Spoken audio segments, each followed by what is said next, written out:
oh tuna hian kan lei leina tit kan lai choka terrace kan laia kanuna win tit kan lai choka tit kan man vel tor ni tit hi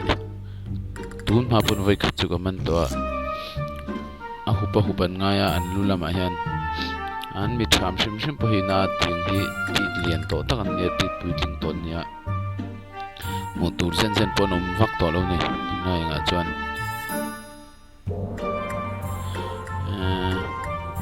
ami tham po na khop mai lo la mu ngai lo takin ati chim tiang anga lian po mu ngai lo po kan lo om thea chumi wanga ron tilang po chu kan shima mi se mai hi tumbik lowa kan lei lain kan lai chuak nol mea kan khal kwal vel ani ma sengin lau chung chuanin ti lo atha khopang a se thi nan ti ro pui mea min se lo hlo me ke hi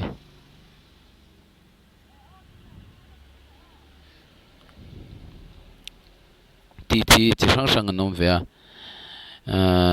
sa pho phe chuanin an lo thlir sang na samaya amro chu mi zo te chuanin thlir san dan hming po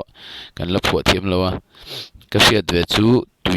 tuia thin korte vel kora thin hi an sing do ngul dum do ngul hi thina tui tit kan ti me heng hi chu tuna kan khoyang hi chu khomol a thin an nia tui tit ang hi chu lian do nia ni po maro chu an rong hi a sing dum do ang hian a puitling to chu thina tuna kan tit puang chi chu khomol pang ayom hi chu an sen do thina ni an sen tlang puin ukani chu berana tuna kan fu hi liking hi la shilo pon me thia khopui lama thing ta chuan hi zote hi an kam ve veo dona liking hin lo lau lo na soro bi me sia rilu foi mo je ta boy na shet ni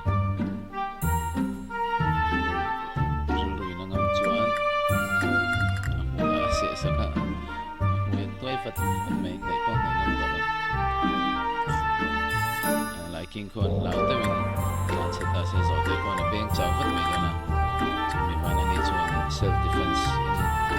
lo be le